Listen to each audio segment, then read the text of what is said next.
বিসমিল্লাহির রহমানির রহিম। আশা করি সকলে ভালো আছেন। আমি আসলে ভিডিও ধারণ করার একটা যে অভিজ্ঞতা কৌশল, এটা আমার হয় না। আমি দুটো কথা বলার জন্য এই কয়েকবার ভিডিও করলাম আর ডিলিট করলাম, কিন্তু মনে হচ্ছে কথা একটু বলা দরকার। সবাই তো বলে না ভাই। আমাকে আমার এক বন্ধুবিত বোন আমাকে একবার বলেছিলেন, ভাই আপনি সব বিষয়ে কথা বলেন কেন, দরকার কি, যা হচ্ছে হোক না। কিন্তু সব বিষয়ে সবাই কথা বলে না। যেন আমি আগে যেখানে চাকরি করতাম, প্রায় 15 বছর চাকরি করে আসছে, আপনারা সবাই কম বেশি জানেন। ওইখানে আমার যে বস ছিলেন, উনি মাঝে সাঝে আমাকে এই কথা বলতেন যে সবাই তো কথা বলে না, কারো না কারো তো বলতে হবে। সেই কথাটা আমি নাই বললাম। আর আমাকে বলতেন যে আমি যদি অনুপস্থিত থাকি, আপনি সাহস করে বলে দেবেন, তারপরে যা হয় পরে দেখা যাবে। কারো না কারো তো বলতে হবে, কেউ না কেউ তো বলবে। সবাই তো প্রতিবাদ করে না, তাই না? 18 কোটি মানুষের মধ্যে হাদি একটা, একজন তো বলেছে, তাই না? বলতে তো হবেই। আমি একটু বলি, কি হবে ওপর আল্লাহ মালিক জানে।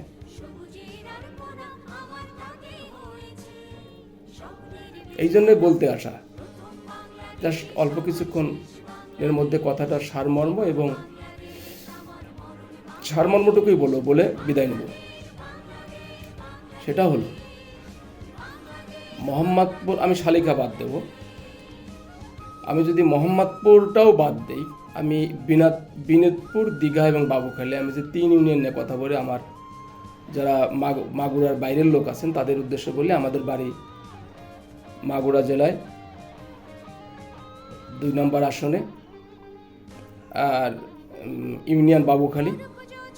তো এই বাবুখালী ইউনিয়ন এবং পাশের আর 2টো ইউনিয়ন, একটা দীঘা একটা বিনোদপুর, আমি 3 ইউনিয়ন নিয়ে যে কথা বলি। এই 3 ইউনিয়নে কাজী কামাল গ্রুপের যারা বিএনপি করতেন, নিতারাই চৌধুরীকে নমিনেশন দেওয়ার পর এরা হয়তোবা চলে আসতে পারতেন তার কাছে, নতুবা নাই বা আসলেন। একটা আশা রাখা যেত যে হয়তোবা আসবেন, কিন্তু এরা আসতে পারেননি, আসেননি। ধানের শীষের নমিনেশন পাওয়ার পর তার জন্য বা ধানের শীষের পক্ষে যারা কাজ করে বেড়াচ্ছেন তাদের ব্যানারে আসেননি। তার পিছনে কারণ হাতে গোনা কয়েকটা ছেলে। আমি বলি, এদের অপরিপক্কতা ইসরে পাকা। ফেসবুক পোস্ট এই মানুষগুলোকে দূরে সরিয়ে রেখেছে। নমিনেশনের দৌড়ে রবিউল ইসলাম নয়ন দৌড়াবেন, স্বাভাবিক। কাজী সালিমুল হক কামাল 3 বার এমপি হয়েছেন বিএনপি ধানের শীষ থেকে, তিনি দৌড়াবেন, অতি স্বাভাবিক। তার হাত ধরে অনেকেই বিএনপিতে, অনেকেই মানে কি বলা চলে অধিকাংশই বিএনপিতে এসছে, জাতীয় পার্টি থেকে, আওয়ামী লীগ থেকে, জামাত থেকে, অন্যান্য দল থেকে বিএনপিতে আসছে, অতি স্বাভাবিক তিনি দৌড়াবেন। তিনি জেল খেটেছেন, তিনি দৌড়াবেন না? দৌড়াবেন। রবিউল ইসলাম নয়ন দৌড়াইছেন। তাকে ওই যে গড়ার পরের ঘাস গরুতে খায় না, বা তাকে আপনারা বিভিন্ন কথা বলতে পারেন, তার প্রিভিয়াস বিষয় নিয়ে অনেক কিছু বলতে পারেন। আমি তাকে আসলে এর আগে চিনতাম না, জানতামও না। হঠাৎ করে এই যে যখন মোহাম্মদপুর আসলেন, রবিউল ইসলাম নয়নকে এই ব্যাপার ইত্যাদি ইত্যাদি, তাকে চিনলাম, জানলাম, তার সাথে দেখা করলাম। আমার এক ছোটো ভাই ফোন দিয়ে আমাকে বললো, কিন্তু আমার ছোটো ভাইয়ের ফ্রেন্ড মাগুরা বান্নন্দর থেকে এক ছোটো ভাই ফোন দিয়ে বললো যে ভাইয়া, এ কিন্তু আমার ছোটো ভাইয়ের ফ্রেন্ড। নোহাটা থেকেও একজন এভাবে করে বললো। পরে হিসাব করে দেখলাম রবিউল ইসলাম নয়ন অন্তত 5-6 বছরের ছোটো ভাই আমার থেকে। কিন্তু রবিউল ইসলাম নয়ন এই 5-6 আমার থেকে 5-6 বছর ছোট হওয়ার পরেও তিনি যেখানে পৌঁছে গেছেন, আচ্ছা আমার বাকি জীবনে কি সেখানে পৌঁছা আদৌ সম্ভব না। আমার মতো মানুষ বিএনপি করলেও চলে, না করলেও চলে। আমার মতো মানুষ বিএনপিতে একটা ভোট দিলেও চলে, না দিলেও চলে। আমার ব্যক্তিগত বলছি, অন্যদের কথা না। সুতরাং আমার কি সাজে রবিউল ইসলাম নয়নকে নিয়ে একটা বাজে কথা বলা? আমার মতো মানুষ কি সাজে কাজী সালিমুল হক কামালকে নিয়ে একটা বাজে কথা বলা? আমার মতো মানুষের কি সাজে অ্যাডভোকেট বাবু নিতা রায়চৌধুরীকে নিয়ে একটা বাজে কথা বলা? অ্যাডভোকেট মিথুন রায়চৌধুরী বন্ধু বা বৎসল আমার বলতেই হয়, কারণ মিথুন রায়চৌধুরী আমি একই বয়সী হব, সম্ভবত এরকমই হব। 1-2 বছর কম বেশি হতেও পারে, নাও পারে। তারপরও মিথুন রায়চৌধুরী যেখানে পৌঁছেছেন, আমার বাকি জীবনে কি সেখানে পৌঁছা সম্ভব না। শুনুন, তাকে নিয়ে একটা বাজে কথা বলা কি আমার সাজে? আদৌ সাজে না। তারা মনোনয়নের দৌড়াচ্ছেন, প্রতিযোগিতা করতেছেন, কোনো ব্যাপার না। আমি নিতা রায়চৌধুরীর সাথে দৌড়াতে পারি, আমি কাজী কামালের সাথেও দৌড়াতে পারি, রবিউল ইসলাম নয়নের সাথে দৌড়াতে পারি, যাকে আমি নেতা মানি, স্থানীয় নেতা মানি, তার সাথে দৌড়াতে পারি। কিন্তু 3-4টা ছেলে মতো হবে, এরা এখনো ভাষা নাই, এখনো কটিত্ব নাই, এখনো কথাবার্তা নাই, যা ফেসবুকে ছড়ায়নি। যে কারণে অ্যাডভোকেট বাবু নিতা রায়চৌধুরী কাকা নমিনেশন পাওয়ার পর তার কাছে যে ভিড়বে, এই কথাগুলো যখন স্মরণে আসে এবং ফেসবুকে ওই ওয়ালে ঢুকলে এইগুলো দেখা যায়, তখন কারো মন চায় না যে আমরা ওখানে যাই। কাজী কামাল গ্রুপের 2-1 ছেলে আছে, তারা এগুলো লিখেছে। কেন? আমার কাছে প্রশ্ন, এইগুলো কেন একটু ধৈর্য সহ্য নিয়ে লেখার দরকার ছিল না? দলের ভিতরের রাজনীতি এবং দলের বাইরে ভোটের রাজনীতি দুটো আলাদা জিনিস, এটা কি আপনারা জানেন? ভোটের রাজনীতি, বুথে ভোট হওয়ার পরে এমপি নির্বাচিত হবে, আর দলের ভিতরে গ্রুপিং ফাইটিং করে নেতা নির্বাচিত হবে। কিন্তু ভোটের মাধ্যমে যে বুথে ভোটের প্রতিযোগিতার মাধ্যমে যে এমপি নির্বাচিত হবে, তখন তো ভোট দরকার। তো ভোট যখন দরকার, আপনি কি আমার এই শরীরের এখান থেকে যদি আমি কেটে এই অংশ বাদ দিয়ে দিই আর এই অংশ দিয়ে কাজ করি, সম্ভব? সেটা সম্ভব না। এই যে অতি পাকনামি, অতি ইত্রামি, ইচড়ে পাকা যে কাজগুলো যারা করেছেন, ফেসবুক পোস্ট দিয়েছেন, ভিডিও ছেড়েছেন, নেতামি দেখাইছেন, আপনাদের জন্য যে গিলাসটা ভেঙে গেছে ওই গিলাসটা দেখুন জোড়া দেবেন, দাগটা মুছতে পারবেন? আমি বারবার 5 আগস্টের পর থেকে কতবার ফেসবুকে আমি লিখেছি, আমি ভিডিও ছেড়েছি, ফেসবুকে লিখেছি, আমি দাঁড়ে ঘুরেছি, আমি আমার গ্রুপের লোকজনের সাথে, আমি আমার ভিন্ন গ্রুপের লোকজনের সাথে মধ্যস্থতা করার জন্য আপ্রাণ চেষ্টা করেছি। কে না বলবে? আমার গ্রুপের যারা আমাকে চেনেন জানেন, অস্বীকার করবেন? ভিন্ন গ্রুপের যারা আছেন তারা অস্বীকার করবেন যে আমি মধ্যস্থতা করার জন্য চেষ্টা করিনি? বারবার ঐক্যের ডাক দেনি, বারবার এক হওয়ার কথা বলিনি, এক ছাতার নিচে আসার কথা বলিনি, কতবার বলেছি? কই? তখন আমাকে অনেকেই কি বলবো, বিশ্রী ভাষায় কথা বলেছে অনেকে। কেউ পাগল বলেছে, কেউ দালাল বলেছে, কেউ সুবিধাবাদী বলেছে। আরে বাবা, আমার সুবিধাবাদী বলে লাভ কি? আমি ঢাকা শহরে ওয়েল সেটেল। ঢাকা শহরে আল্লাহ ভালো রাখছে আমাকে, বউ বাচ্চা নিয়ে আমি আছি। গ্রামে মা বেঁচে নেই, বাবা বেঁচে নেই, চাচারা বেঁচে নেই, আত্মীয় স্বজন নেই, ভাই বেড়াদাররা সবাই বাড়ির বাইরে। 2 চাচাতো ভাই আছে, আর সব বাড়ির বাইরে চাকরি বাকরি, ব্যবসা বাণিজ্য ইত্যাদি করতেছে। আমার 2 বছর 5 বছর পরে একদম বাড়ি গেলে সমস্যা নেই। তাহলে আমি এগুলো কেন করি, কেন বলি? অন্তরে টানিতে বলি, অন্তরে দহনেতে বলি। আমি যখন বলবো আমার শীর্ষ নেতা নিতা রায়চৌধুরী, আমি যখন বলবো আমার শীর্ষ নেতা কাজী সালিমুল হক কামাল, আমার শীর্ষ নেতা রবিউল ইসলাম নয়ন, তখন এর থেকে বড় ভুল আর হতে পারে না। আমি ব্যক্তিগতভাবে বলি, আমি জিয়ার আদর্শের সৈনিক না, আমি শহীদ জিয়ার রাজনৈতিক আদর্শের সৈনিক। আমি সৈনিক। মুসলমান হিসাবে আমি কখনো বলতে পারবো না যে আমি তার আদর্শের সৈনিক, আমি রবিউল ইসলাম নয়নের আদর্শের সৈনিক। তারেক রহমান আদর্শের সৈনিক, খালেদা জিয়ার আদর্শের সৈনিক, আমি জিয়াউর রহমান আদর্শের সৈনিক। নো, আমি তার রাজনৈতিক আদর্শের সৈনিক হতে পারি। আমি নিতা রায় চৌধুরী কাকাকে যখন নমিনেশন দেওয়া হলো তখনও আমি বলেছি, ঐক্যের আহ্বান করেছি। যখন নমিনেশনের জন্য দৌড়াদৌড়ি করা হচ্ছিল তখন ঐক্যের আহ্বান করেছি। যখন মনোনয়নপত্র দুজনে কিনেছেন আমি ঐক্যের আহ্বান করেছি। যখন শালিকাতে মিটিং হয়েছে, মিটিংয়ে কাজী সালিমুল হক কামাল সাহেব যখন স্বতন্ত্র প্রার্থী হওয়ার মনোবাসনা বর্ণনা করেন তখন আমি ঐক্যের আহ্বান করেছি। 5 আগস্টের পর 6 আগস্টে ঐক্যের আহ্বান করেছি। আমাকে অনেকে অনেক কথা বলেছেন। আমি একটা পরিষ্কার কথা বলি, ইসরে পাকা বাদ দেন, ইসরে পাকামি বাদ দেন। বাদ দিয়ে যদি চান যে বিএনপিকে ক্ষমতা আনতে হবে, 17 বছর পর তারেক রহমান দেশে আসছেন, তাকে তার হাতকে শক্তিশালী করতে হবে, যদি চান তাহলে এক কাতারে কাজ করবেন। যদি না চান, দরকার নেই, করার দরকার নেই। কেউ বলতে পারবেন আমার এখন 44 বছর বয়স হবে, 44 বছর একটু বেশি হবে। একটা লোক বলতে পারবেন আমার এই 44 বছর বয়সে রাজনৈতিক ব্যানারে রাজনীতির কারণে, যে কোনো ধরনের ভোটের কারণে আমাকে 1 কাপ চা খাওয়াইতে পেরেছেন কেউ? একটা লোক আমার কমেন্ট বক্সে এসে লিখবেন, একটা লোক এটা চা খাওয়াইতে পারছেন?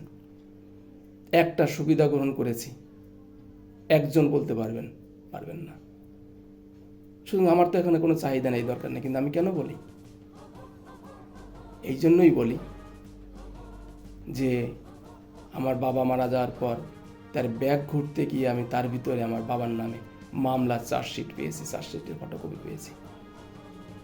আমি কেন বলি জানেন?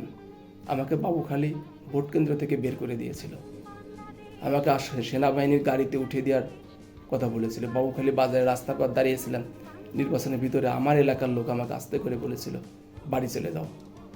আমাকে নির্বাচনের দিন বিকেল 5টার সময় আমার সামনে এসে একজন বলছিল যে মুক্তিযোদ্ধা করে আসলাম।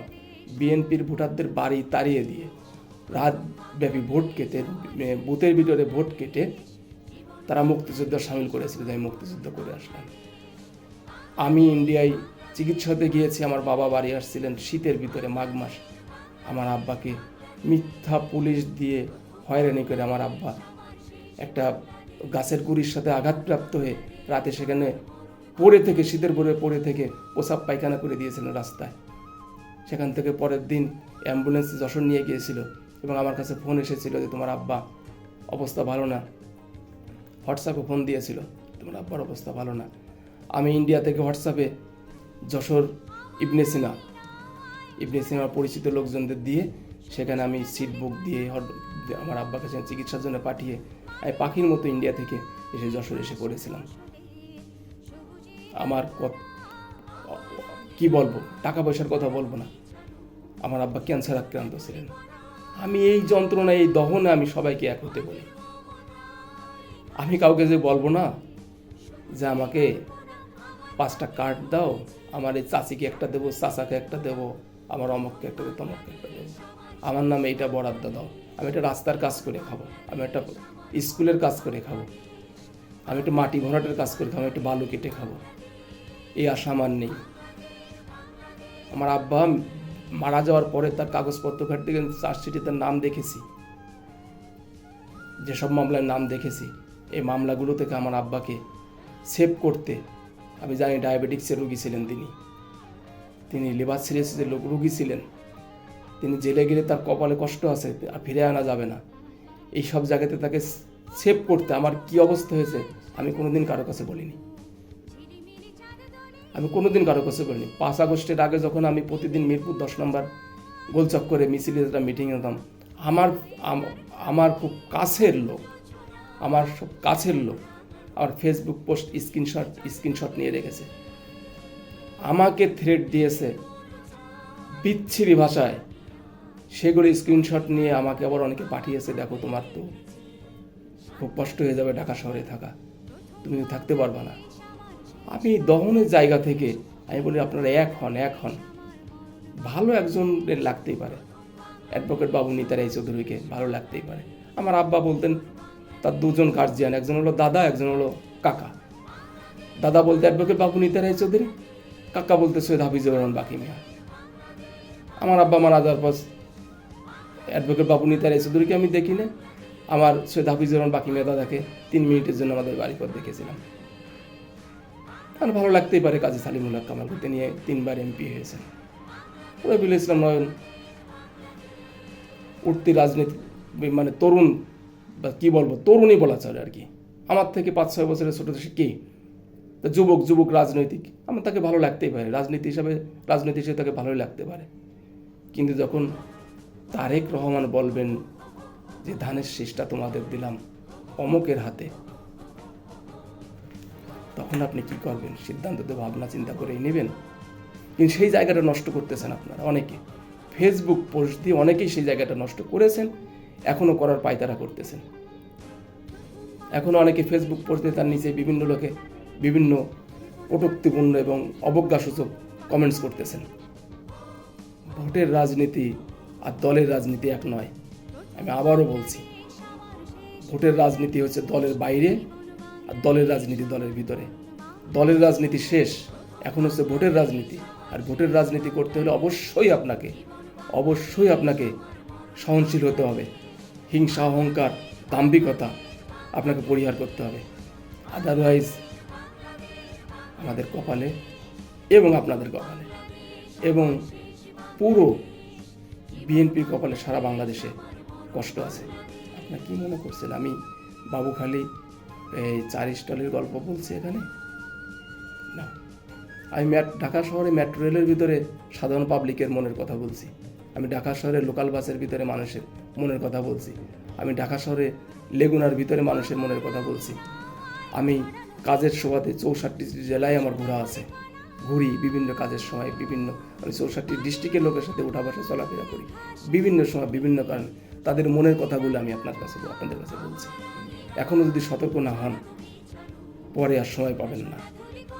সুতরাং আমি বলি, যারা নমিনেশন পেয়েছেন,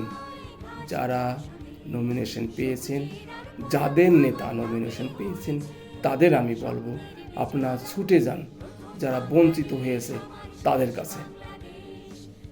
আমি এক নেতাকে দেখলাম, তাবলিগ জামাতের লোক কি করে জানেন? ইসলাম প্রচার করে। আলহামদুলিল্লাহ, ভালো লাগে তাদের কৌশল। কিন্তু ইসলাম প্রচার করতে করতে নামাজ শেষ, আসরের নামাজের রক্ত শেষ, নামাজ পড়ে একজন ইমানদার ব্যক্তি, একজন কি বলবো,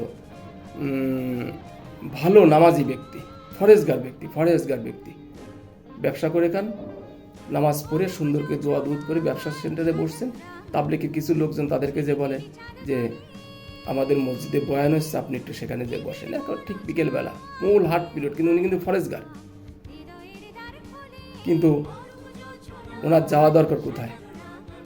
যে লোকটা নামাজে যায়নি তার কাছে, কিন্তু যিনি নামাজ পড়ে আসলেন তার কাছে যে বলেন যে একটু ওখানে যে বসেন, বহুত ফায়দা হবে। আমি ইন্ডিয়ায় গিয়েছিলাম, আসামের এক ভদ্রলোক, আমার ফ্রেন্ড আসামে, ওনার সাথে আমার কলকাতায় দেখা। উনি বলেছিলেন যে ভাই আমি তো তাবলিগে আসছি, কিন্তু আমাদের বাংলাদেশের তাবলিগ আর আমার তাবলিগ এক না। আমি বিএনপির এক লিডারকে দেখলাম, যে বাবুখালী ইউনিয়ন বিএনপির সাবেক এক ইউনিয়ন বিএনপির নেতা, তার কাছে যে ভোট চাচ্ছে না কি যেন বললো, ভিডিওতে দেখলাম ভোট চাচ্ছেন, লিফলেট দিচ্ছেন। এটা দুঃখজনক। এই সব জায়গাতে বের হয়ে আসতে হবে। আপনাকে জানতে হবে যে ভোট কার কাছে চাইলে সে মন খারাপ করবে, কার কাছে চাইলে ভোট পাবো, কার কাছে গেলে ভোট পাবো না। আপনারা বুঝতে হবে যে লোকটা ভোট দিবে দলের নিবেদিত প্রাণ, তার কাছে যদি আপনি যে বলেন যে এই লিফলেটটা নেন, দোয়া করবেন, আপনি জানেন ভোটটা নষ্ট হয়ে গেল। ও হয়তো ধানের শীষ ছাড়া ভোট দিতে পারবে না, কিন্তু ওই যে মন খারাপ হলো না, সেজন্য ভোট কেন্দ্রে যাবে না।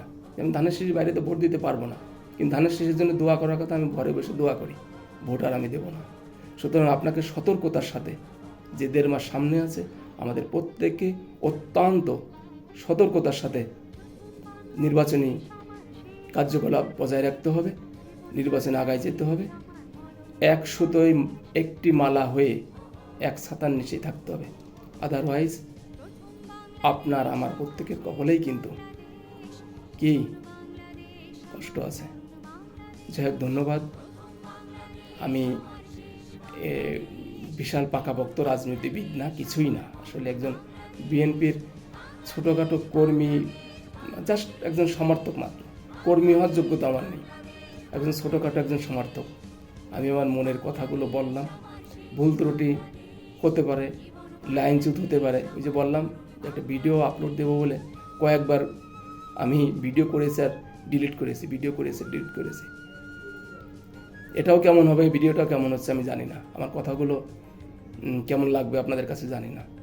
তবে একটু বিচার বিবেচনায় আনবেন, আমার জন্য দোয়া করবেন, আপনাদের সকলের জন্য দোয়া করবেন। ও আর একটা কথা, জামাতে ইসলাম এবং বিএনপি একসময় একসাথে ছিল, রাজনৈতিক কারণে তারা আলাদা হয়েছে।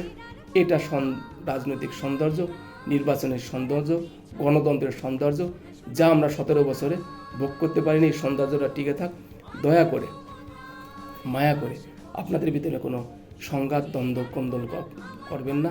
আপনাদের রিকোয়েস্ট হলো বুঝতে হবে, ফ্যাসিস্ট বিদায়ের জন্য আমরা কিন্তু একই সাথে এক ভ্যানে, এক অটো, এক ট্রাকে একসাথে করে এক মিছিলে থেকে ফ্যাসিস্ট বিদায় করেছি।